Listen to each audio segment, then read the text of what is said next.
নমস্কার বন্ধুরা, আমি শ্যামল কুমার মিত্র, কনফেডারেশন অফ স্টেট গভর্নমেন্ট এমপ্লয়িজের কেন্দ্রীয় কমিটির সভাপতি।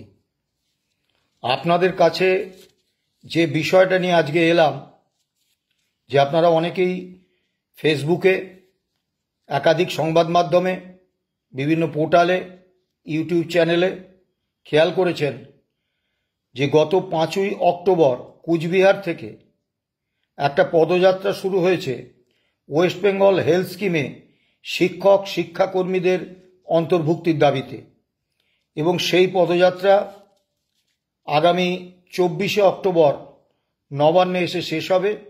তারপর তারা মুখ্য সচিব বা সম্ভব হলে মুখ্যমন্ত্রী, স্বাস্থ্য সচিব বা স্বাস্থ্যমন্ত্রী এনাদের কাছে স্মারকলিপি দেবেন, এরকমটাই ঠিক আছে। এখন প্রশ্ন হচ্ছে, ওয়েস্ট বেঙ্গল হেলথ স্কিমে শিক্ষক শিক্ষাকর্মীদের যুক্ত হওয়ার প্রাসঙ্গিকতাটা কোথায়? পূর্বতন বামফ্রন্ট সরকার 2008 সালে কর্মরত এবং অবসরপ্রাপ্ত রাজ্য সরকারি কর্মচারীদের জন্য এই ওয়েস্ট বেঙ্গল হেলথ স্কিম এনেছিলেন, এবং আমরা যারা এই ওয়েস্ট বেঙ্গল হেলথ স্কিমের অন্তর্ভুক্ত, প্রতি মাসে বেতনের সঙ্গে বা পেনশনের সঙ্গে যে 500 টাকা চিকিৎসা ভাতা পেতাম, সেই চিকিৎসা ভাতাটা না নিয়ে আমরা এই স্কিমের অন্তর্ভুক্ত হতে পারি। অর্থাৎ সোজা কথায় বছরে 6000 টাকা প্রিমিয়াম দিয়ে একটা সরকার পরিচালিত মেডিক্লেম পলিসিতে আমরা অন্তর্ভুক্ত হতে পারি।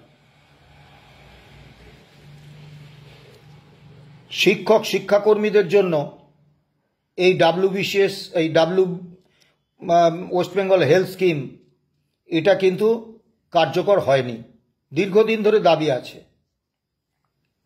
আপনারা প্রত্যেকেই জানেন, মাননীয় মন্ত্রী, বিধায়ক, সাংসদ তারা আনলিমিটেড মেডিকেল রিইম্বার্সমেন্টের সুযোগে শব্দচয়নে যথেষ্ট সতর্ক থেকেই বলছি, কার্যত রাজকোষকে লুট করেন।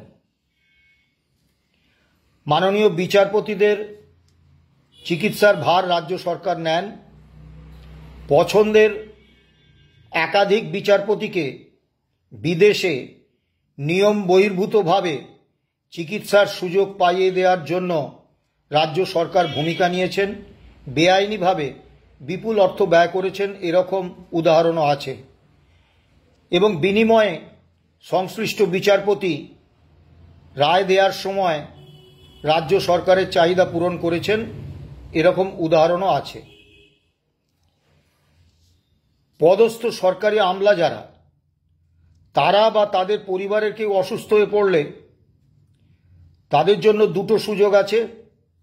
একটা হচ্ছে সেন্ট্রাল গভর্নমেন্ট হেলথ স্কিম, যেহেতু IAS এবং IPS অফিসাররা কেন্দ্রীয় সার্ভিসের আমলা। দ্বিতীয় যে সুবিধেটা আছে সেটা হচ্ছে তারা কোনো রকম প্রিমিয়াম না দিয়ে এই ওয়েস্ট বেঙ্গল হেলথ স্কিমে অন্তর্ভুক্ত হতে পারেন। তারপরে নিয়ম বহির্ভূতভাবে আমলাদের এবং তার পরিবারের লোকজনের চিকিৎসার জন্য রাজ্য সরকার কার্যত দুহাত উপুর করে দেন। তাহলে শিক্ষক শিক্ষাকর্মীদের মাসিক 500 টাকার স্বাস্থ্য ভাতা দিয়ে রাজ্য সরকার কেন হাত গুটিয়ে নেবেন? এবং সবথেকে বড় কথা, যে কোনো বিষয়ে রাজ্য সরকারকে কোনো আবেদন করলেই রাজ্য সরকার বলেন তাদের কাছে অর্থ নেই, তা সেজন্য তারা দিতে পারছেন না। এই ওয়েস্ট বেঙ্গল হেলথ স্কিমটা রাজ্য সরকারের অন্যান্য বেসরকারি মেডিক্লেম পলিসির মতোই একটা অত্যন্ত লাভজনক স্কিম। আমি একটি তথ্য আপনাদের সামনে হাজির করি। ওয়েস্ট বেঙ্গল হেলথ স্কিম 16 বছর চলছে। এই 16 বছরে ক্লেম মেটাতে রাজ্য সরকার খরচ করেছেন 256,78,00,000 টাকা, আর প্রতি বছর প্রিমিয়াম বাবদ বছরে 6000 টাকা হিসেবে সরকার আয় করেন 134 কোটি টাকারও বেশি।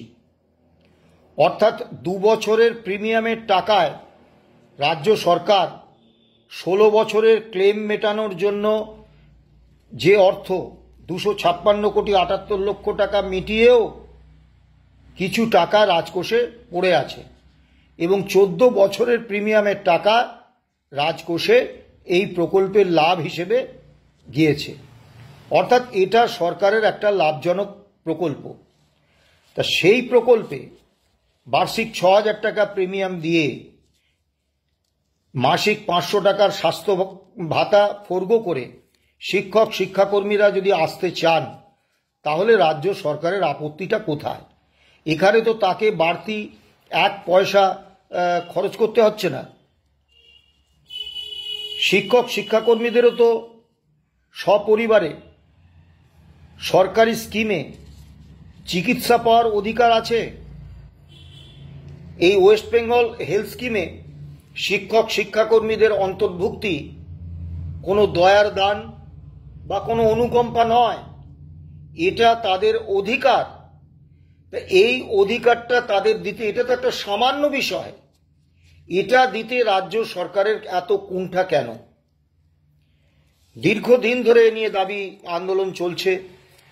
আমাদের সংগঠন গত 7ই জুলাই, এর আগে একাধিক স্মারকলিপি আমরা দিয়েছি। গত 7ই জুলাই আমরা আবার মুখ্য সচিবের কাছে ওয়েস্ট বেঙ্গল হেলথ স্কিমের কিছু সংস্কার সাধন এবং এই স্কিমে শিক্ষক শিক্ষাকর্মী সহ অন্যান্য রাজ্যকর্মী যারা এখনও এই স্কিমের অন্তর্ভুক্ত নন, তাদেরকে অন্তর্ভুক্ত করার দাবি করেছি। দাবি পূরণ বা দাবি নিয়ে আলোচনা তো বাদ দিন, সরকার সৌজন্যমূলকভাবে এই চিঠির কোনো উত্তর দেওয়ারও প্রয়োজন বোধ করেননি বা সৌজন্যমূলক প্রাপ্তি স্বীকারটুকুও করেননি।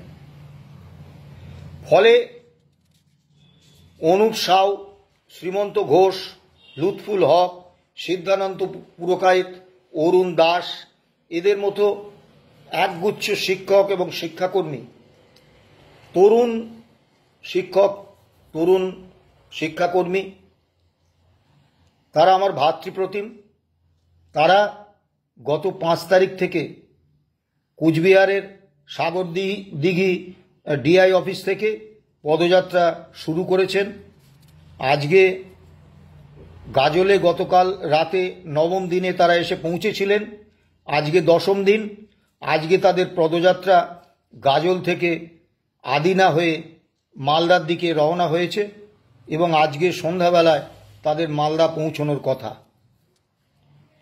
এবং একটা আনন্দের খবর যে শিক্ষক আন্দোলনে একটা সর্বভারতীয় পরিচিত চরিত্র এবং পশ্চিমবাংলার শিক্ষক আন্দোলনে একটা নাম, দীনবন্ধু বিদ্যাভূষণ, তিনি আজকে গাজল থেকে মালদা পর্যন্ত এই পদযাত্রায় তিনি নিজে ব্যক্তিগতভাবে অংশ নিয়েছেন। আমি দীনবন্ধু বিদ্যাভূষণ মহাশয়কে খুব শ্রদ্ধা করি তার এই সংগ্রামী মানসিকতার জন্য এবং দীর্ঘদিন শিক্ষকদের বিভিন্ন দাবিতে আন্দোলন করার জন্য। এবং সবথেকে বড় কথা, তার আন্দোলনের যে ক্ষেত্র, সেটা শুধু শিক্ষক বা শিক্ষাকর্মীদের পেশাগত স্বার্থের দিকে নিবন্ধ ছিল না কোনোদিন। তিনি সবথেকে বড় গুরুত্ব তার আন্দোলনে যেটা দিয়েছেন, সবসময় দেখেছি, যেটা আমাকে মুগ্ধ করেছে, সেটা হচ্ছে সামগ্রিকভাবে ছাত্র ছাত্রী এবং যারা পড়ুয়া, তাদের স্বার্থটা, তাদের স্বার্থে কি করা যায়, তাদের স্বার্থে সরকার কি পদক্ষেপ করতে পারে, তাদের স্বার্থে শিক্ষক শিক্ষাকর্মীরা কতটা যেতে পারে, এ ব্যাপারে কিন্তু তিনি বরাবর সোচ্চার ছিলেন এবং একজন সুশিক্ষক হিসেবে তিনি সুনাম অর্জন করেছেন। সেই দীনবন্ধু বিদ্যাভূষণ আজকের এই পদযাত্রায় অংশগ্রহণ করেছেন। আমি তাকে শ্রদ্ধা জানাই, শুভেচ্ছা জানাই এবং বিশ্বাস করি এই পদযাত্রাকে আজ থেকে একটা নতুন মাত্রা দিল এই দীনবন্ধু বিদ্যাভূষণের এই পদযাত্রায় যুক্ত হওয়া। এখন এই পদযাত্রা ব্যক্তিগত উদ্যোগে অনুপরা শুরু করেছিলেন গত 5 তারিখে। তারা বিভিন্ন সংগঠন এবং শিক্ষক শিক্ষাকর্মীদের আবেদন জানিয়েছিলেন পদযাত্রায় অংশগ্রহণ করতে, কিন্তু এখনো পর্যন্ত শিক্ষক শিক্ষাকর্মীরা ব্যক্তিগতভাবে বা সংগঠনগতভাবে এই পদযাত্রায় যুক্ত হয়েছেন এমন কোনো তথ্য আমার কাছে নেই। আমার ব্যক্তিগত ইচ্ছা ছিল কনফেডারেশন অফ স্টেট গভর্নমেন্ট এমপ্লয়িজকে এই পদযাত্রায় যুক্ত করার, কিন্তু শিক্ষক শিক্ষাকর্মীদের দাবিতে যে পদযাত্রা, সেই পদযাত্রায় যদি শিক্ষক শিক্ষাকর্মীরাই অংশগ্রহণ না করেন তাহলে কোন যুক্তিতে সরকারি কর্মচারীদের শিক্ষক শিক্ষাকর্মীদের হয়ে রুদালির ভূমিকায় অভিনয় করার আবেদন রাখব, এবং সে আবেদন সরকারি কর্মচারীরা মানবেনই বা কেন?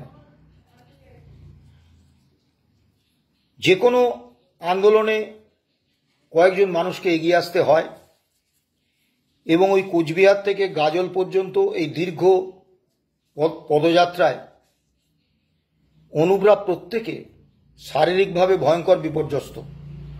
তাদের পায়ে বড় বড় ফোস্কা পড়ে গেছে, সেখান দিয়ে রস বেরোচ্ছে, পায়ের নিচে চেটোতে বিভিন্ন রকম ক্ষত তৈরি হয়েছে, হাঁটুর অবস্থা খারাপ, হাঁটতে তাদের প্রচণ্ড কষ্ট হচ্ছে। জানি না তারা কুচবিহার থেকে নবান্ন এই দীর্ঘ 800 কিলোমিটার পথ কিভাবে আগামী দিনে হেঁটে আসবেন, কিন্তু তাদের যে জেদ এবং পেশাগত দাবির প্রতি তাদের যে অনমনীয় মনোভাব, এবং সবথেকে বড় কথা তাদের যে বিশ্বাস যে অধিকার অর্জন করে নিতে হয়, অধিকার কারো দয়ার দান নয়, অধিকার কেউ কাউকে দেয় না, সেই অধিকার অর্জনের লড়াইতে নেমেছেন। সেই লড়াইতে তাদের সঙ্গে এখনো পর্যন্ত সংখ্যায় কতজন শিক্ষক শিক্ষাকর্মী যোগ দিলেন সেটা নিশ্চয়ই গুরুত্বপূর্ণ বিষয়, কিন্তু তার থেকেও বড় বিষয় যে তারা সমগ্র শিক্ষক শিক্ষাকর্মী সমাজের জন্য তাদের সপরিবারে সরকারি প্রকল্পের অধীনে সুচিকিৎসার বন্দোবস্ত করার তাগিদে কোনো ব্যক্তিগত স্বার্থে নয়, রাজ রোষ উপেক্ষা করে এবং বিপুল শারীরিক ক্ষয়ক্ষতি স্বীকার করে তাদের যে অদম্য জেদ এবং উৎসাহ, এবং তারা যেভাবে এ পর্যন্ত নিরবিচ্ছিন্নভাবে পদযাত্রাটি সম্পন্ন করে যাচ্ছেন, তার জন্য তারা আমার থেকে বয়সে ছোট, আমার ভাতৃপ্রতিম, কিন্তু আমি তাদের শ্রদ্ধা জানাই, কুর্নিশ জানাই। একটা প্রচার করা হচ্ছে যে ওয়েস্ট বেঙ্গল হেলথ স্কিমে তো অনেক দুর্বলতা আছে, ওয়েস্ট বেঙ্গল হেলথ স্কিমের ব্যাপক সংস্কার সাধনের প্রয়োজন। তাহলে কেন শিক্ষক শিক্ষাকর্মীরা এই ওয়েস্ট বেঙ্গল হেলথ স্কিমে অংশগ্রহণ করবেন? এই ধরনের প্রচার অত্যন্ত অসত্যের উপর দাঁড়িয়ে আছে। বিভিন্ন মেডিক্লেম পলিসি বেসরকারি সংস্থার চালু আছে, এবং শিক্ষক শিক্ষাকর্মীরা তাদের সাধ্যের বাইরে গিয়ে তাদের পরিবার পরিজন অসুস্থ হয়ে পড়লে তার অন্তত চিকিৎসার সময় যাতে একেবারে অসহায় অবস্থায় পড়তে না হয়, সেই ভাবনা থেকে বেসরকারি সংস্থার বিভিন্ন মেডিক্লেম পলিসি কিনেছেন এবং কিনছেন।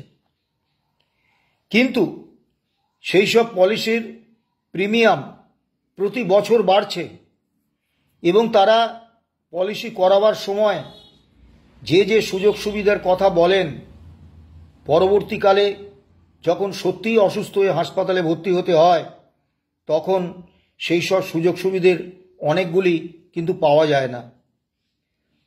একে আমাদের 40% ডিএ বকেয়া, পেনশনারদের 40% ডিয়ারনেস রিলিফ বকেয়া।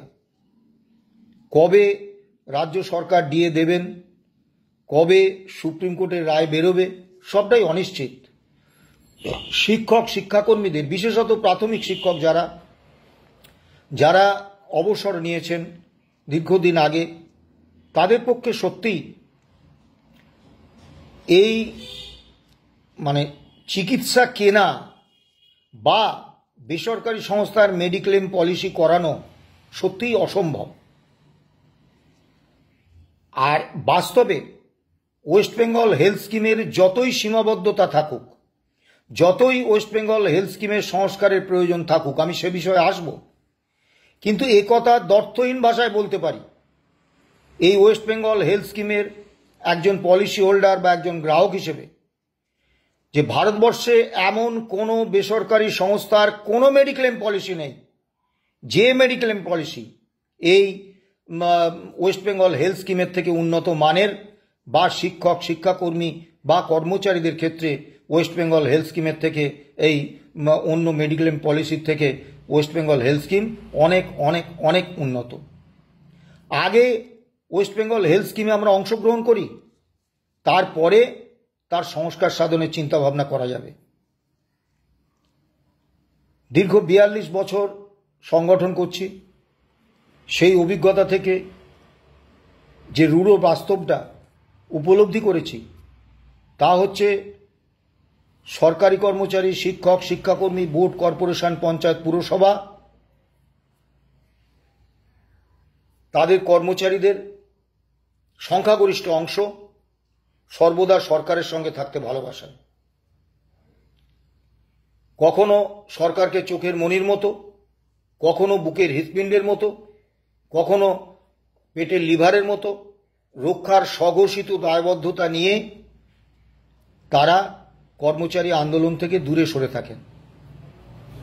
বাকি যারা আছেন তাদের একটা বড় অংশ প্রত্যাশা করেন যে তাদের পেশাগত দাবিগুলো মিটবে,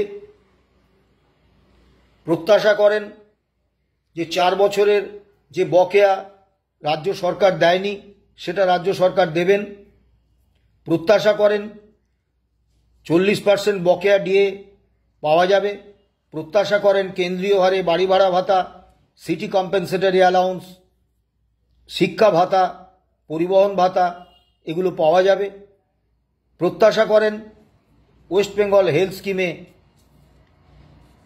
অংশগ্রহণ করতে পারবেন। কিন্তু দুর্ভাগ্যের বিষয়, এই অধিকার প্রতিষ্ঠার জন্য তাদের যে ব্যক্তিগত অংশগ্রহণ অত্যন্ত জরুরি, এই বিষয়টা তারা বিস্মৃত হন। ভাবনাটা অনেকটা এইরকম, ভারত স্বাধীন হলে আমার জেলাও স্বাধীন হবে, তাহলে আর স্বাধীনতা সংগ্রামে অংশগ্রহণ করে ব্রিটিশের বিরাগভাজন হওয়ার প্রয়োজনটা কি? আজকেও সেই একই মানসিকতা কাজ করছে যে পেশাগত দাবিগুলো আদায় হয়ে গেলে তো আমরাও পাবো, তাহলে কি দরকার বাবা রাজরোষে পড়ার, কি দরকার বাবা চাকুরি ক্ষেত্রে সমস্যা তৈরি করার, কি দরকার বাবা শাসক দলের বিষ নজরে পড়ার। আমি সমস্ত কর্মী সমাজের কাছে সবিনয় আবেদন করব, আপনাদের এই মনোভাব যদি না বদলায়, যদি আপনারা অধিকারটা অর্জন করার ক্ষেত্রে নিজেরা অংশগ্রহণ না করেন, তাহলে কোনো নেতা, কোনো সংগঠন, কোনো আন্দোলন আপনাদের পেশাগত দাবি পূর্ণ করতে পারবে না। একথা মনে করার কোনো কারণ নেই। কেন্দ্র সরকার, অন্য বেশিরভাগ রাজ্য সরকার, তারা তাদের কর্মীরা আমাদের থেকে আর্থিক এবং অধিকারগত প্রশ্নে অনেক এগিয়ে আছেন। তার মানে এই নয় যে সেই সব সরকারগুলো যারা পরিচালনা করছেন সেই শাসক দল অত্যন্ত কর্মী বৎসল। কারণটা হচ্ছে এইখানে যে ওই সমস্ত রাজ্যে বা কেন্দ্রে সমস্ত কর্মী সংগঠন ঐক্যবদ্ধভাবে সরকার বা মালিকের বিরুদ্ধে পেশাগত দাবিতে সোচ্চার হন এবং মালিককে বাধ্য করেন তাদের দাবি পূরণ করতে। কিন্তু পশ্চিমবাংলায় আমরা সংখ্যাগরিষ্ঠ অংশ বলি সরকারটা আমার বন্ধু সরকার, আন্দোলনে আমি নেই বাবা, ক্ষুদিরাম অন্য লোক হোক, আমি স্বাধীনতাটা পাবো নেব, কিন্তু আমি বাবা ক্ষুদিরামের সঙ্গে যেতে পারবো না। এই মানসিকতা ত্যাগ না করলে কোনো পেশাগত দাবি অর্জন হবে না।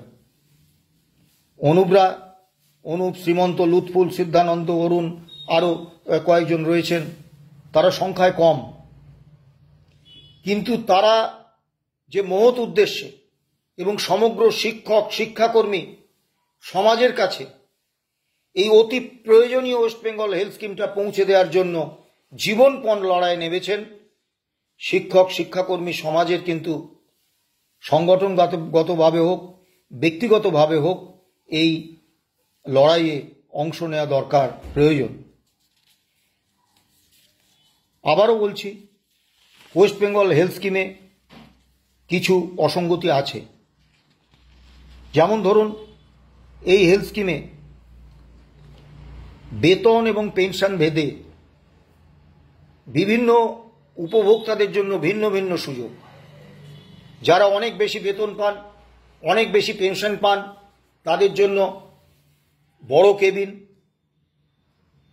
যারা একটু কম পান তাদের জন্য ছোট কেবিন, যারা আরও কম পান তাদের জন্য সেমি প্রাইভেট কেবিন, আবার যারা একেবারে নিচের তলার কর্মচারী বা পেনশন পান অনেক কম তাদের জন্য জেনারেল বেড।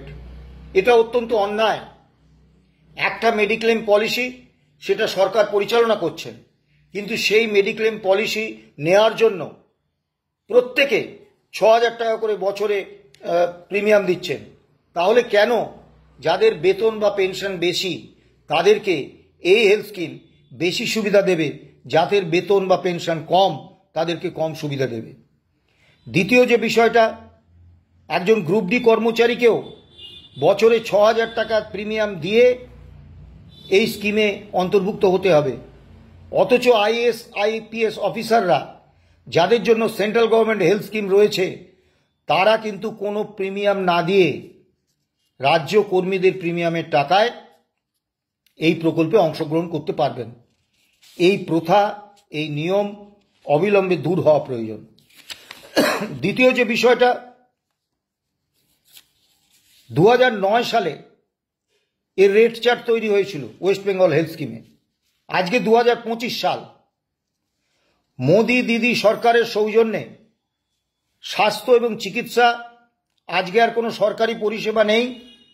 এটা পুরোপুরি একটা মহার্ঘ পণ্য। 2009 সালে বিভিন্ন চিকিৎসা সরঞ্জাম, ওষুধপত্রের দাম, চিকিৎসকদের ফিস, হাসপাতালের বেড ভাড়া, এগুলো যা ছিল বা বিভিন্ন শল্য চিকিৎসার খরচ যা ছিল, আজকে 2025 সালে কয়েক গুণ বেড়েছে। স্বাভাবিকভাবে 2009 সালের ওই রেট চার্টে আজকেও যখন ওয়েস্ট বেঙ্গল হেলথ স্কিম বিভিন্ন বেসরকারি নার্সিংহোম বা হাসপাতালগুলোকে ক্লেম মেটায়, তখন বেসরকারি নার্সিংহোম বা হাসপাতালগুলো 1 নম্বর রুগীদের আগেই ফিরিয়ে দেয় যে বেড নেই, যেই শোনে ওয়েস্ট বেঙ্গল হেলথ স্কিম। আর 2 নম্বর রুগীদের স্পষ্ট বলে দেয় যে ওয়েস্ট বেঙ্গল হেলথ স্কিমের আমরা যে টাকাটা পাবো তার থেকে যে বাড়তি খরচ আমাদের হবে, আমাদের নিয়মে সেই টাকাটা আপনাদের কিন্তু আনঅফিসিয়ালি দিতে হবে। তা আমরা দাবি করেছি অবিলম্বে 2025 সালের মূল্য অনুসারে ওয়েস্ট বেঙ্গল হেলথ স্কিমের রেট চার্ট সংশোধিত করতে হবে।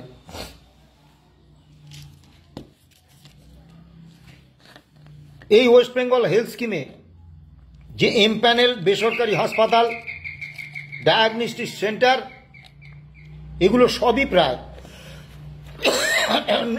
90 থেকে 92% কলকাতা এবং তার সংলগ্ন এলাকা। স্বাভাবিকভাবে বিস্তীর্ণ জেলায় যে অসংখ্য কর্মচারী এবং অবসরপ্রাপ্ত কর্মচারী বাস করেন, ওয়েস্ট বেঙ্গল হেলথ স্কিমের সুযোগ নিতে গেলে তাদেরকে এই কলকাতা বা সংলগ্ন অঞ্চলে আসতে হয়। এটা অনেক ক্ষেত্রে সম্ভব হয় না। একটা অ্যাপেন্ডিসাইটিসের অপারেশন হবে ওয়েস্ট বেঙ্গল হেলথ স্কিমের আন্ডারে, আর একজন পুরুলিয়ার মানুষ তিনি কলকাতায় ছুটে আসবেন, এটা বাস্তবে সম্ভব নয়। যার ফলে ওয়েস্ট বেঙ্গল হেলথ স্কিমের অন্তর্ভুক্ত আছেন, বছরে 6,000 টাকা দেন, তারপরেও এই ওয়েস্ট বেঙ্গল হেলথ স্কিমের সুযোগ নেন না এরকম উপভোক্তার সংখ্যা প্রচুর। তারা এই ওয়েস্ট বেঙ্গল হেলথ স্কিমটা রেখেছেন যখন খুব বড়, অত্যন্ত ব্যয়বহুল কোনো চিকিৎসার প্রয়োজন হবে, শল্য চিকিৎসার প্রয়োজন হবে, তখন এই হেলথ স্কিমটা তাদের কাজে আসবে। আমরা দাবি করেছি যে অবিলম্বে স্বাস্থ্যসাথী প্রকল্পে যেমন একেবারে ব্লক স্তরের নার্সিংহোমগুলোকেও এই স্বাস্থ্যসাথী নেটওয়ার্কে যুক্ত করা হয়েছে, ওয়েস্ট বেঙ্গল হেলথ স্কিমও সমস্ত এদের নার্সিংহোম ব্লক স্তর পর্যন্ত যুক্ত করতে হবে। দ্বিতীয় যে বিষয়টা, তৃতীয়, স্বাস্থ্যসাথী এবং আয়ুষ্মান ভারত দুটো প্রকল্পেই 5 লক্ষ টাকা পর্যন্ত ক্যাশলেস চিকিৎসার সুযোগ পাওয়া যায়, কিন্তু ওয়েস্ট বেঙ্গল হেলথ স্কিমে মাত্র 2 লক্ষ টাকা। আনলিমিটেড ক্যাশলেস চিকিৎসার সুবিধে কিন্তু এই ওয়েস্ট বেঙ্গল হেলথ স্কিমে প্রসারিত করতে হবে। আরেকটি বিষয়, 2 লক্ষ টাকার পরে যে খরচ, তার জন্য অনলাইনে ক্লেম দিতে হয়। আমি জানি না ঠান্ডা ঘরে বসে যারা এইসব সিদ্ধান্ত নেন তারা কতটুকু খবর রাখেন যে কতজন অনলাইনে ক্লেম সাবমিট করার ব্যাপারে যে প্রযুক্তিগত দক্ষতা এইটা তাদের আছে, যার ফলে বহু কর্মচারী ভোগেন। এই প্রথা অবিলম্বে বন্ধ করতে হবে।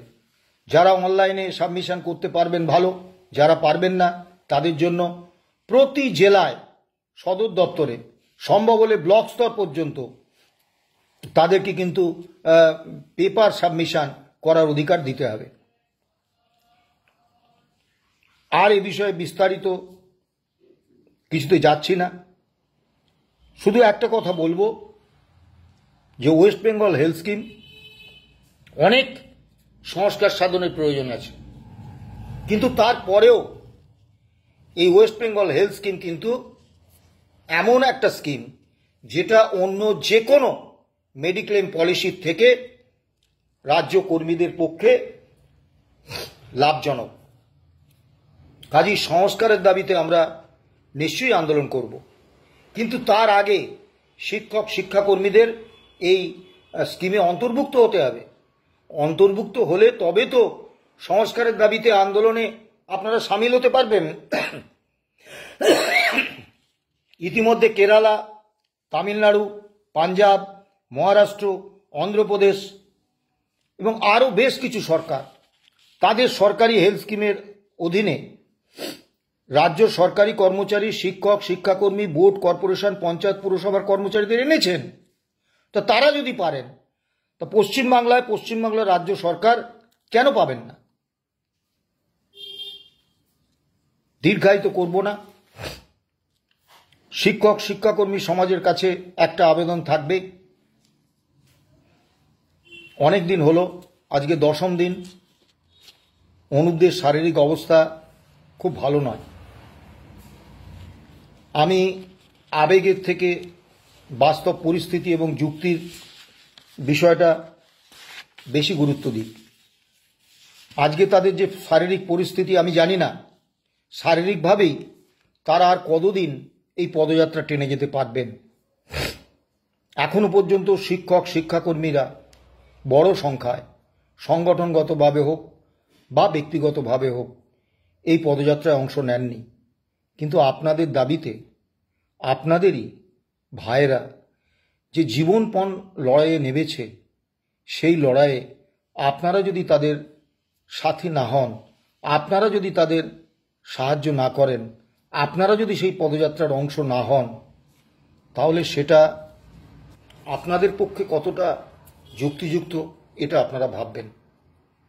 একটা কথা বলি, যে কোনো আন্দোলন আমরা শুনেছিলাম, দীর্ঘদিন ধরেই আমরা শুনেছি, যদি তোর ডাক শুনে কেউ না আসে রে, তবে একলা চলো রে। অনুপরা কার্যত একলাই চলছে। কয়েকজন 20-22 জন শিক্ষক শিক্ষাকর্মী তারা পদযাত্রায় অংশগ্রহণ করছেন। আমি আবারও সমস্ত শিক্ষক শিক্ষাকর্মীদের কাছে আবেদন রাখব, কে কোন সংগঠনে আছেন ভুলে যান। আমরা যারা বড় বড় সংগঠন, যাদের নাম সংবাদ মাধ্যমে কর্মচারী আন্দোলনের মুখ হিসেবে ফুটে ওঠে, আমরা তো কেউ আজ পর্যন্ত আমাদের কোনো পেশাগত দাবিতে, সে ডিএর দাবি বলুন, সে